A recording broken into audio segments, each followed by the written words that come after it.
Canadian guy in a full bodysuit and a mask who shows up on the scene. He calls himself the Human Fly. He literally looks like right out of a comic book. He even says Evel Knievel is his arch enemy.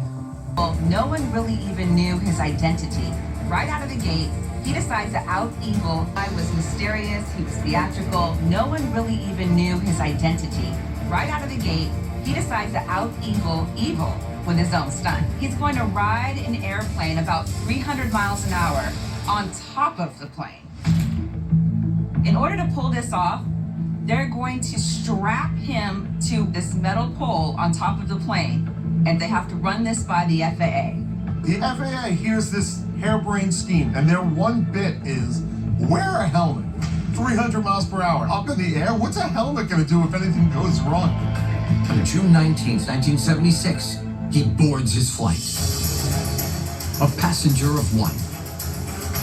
On top of a Douglas DC-8 four-engine jetliner for a 300-mile-an-hour flight over California's Mojave Desert. This is a major media event. Brett Musburger is there from CBS. Everybody's watching. After 15 minutes in the air, the plane lands and the Human Fly waves to the crowd. I thought this was the greatest stunt I'd ever seen before. I couldn't believe he survived. It seems to be a success, but the television crew records him going to the ambulance for burns suffered on his legs. Why? Tell me what happened. What about the burn? Well, traveling at that speed, it's unavoidable. I've never hit speeds like that. The pressure was tremendous. Despite his injuries, the successful stunt earned him superhero status and a Marvel comic book. But the Human Fly has something even bigger in store to upstage his nemesis. So the Human Fly's plan was fantastic. He said Evel Knievel's going to jump 13 buses. Anybody could just be like, I'll jump 14 buses, maybe 15 buses.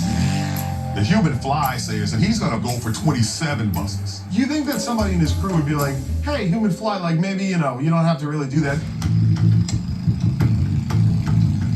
Everything seems perfect, but there are some physical limitations with the venue. It's basically nowhere near enough room to gain the speed he needs to pull off the stunt.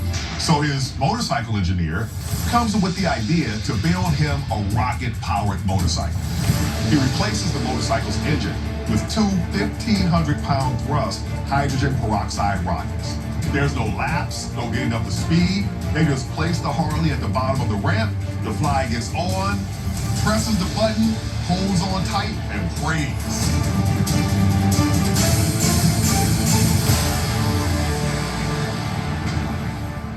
He lands short of the ramp, crashing near bus 19.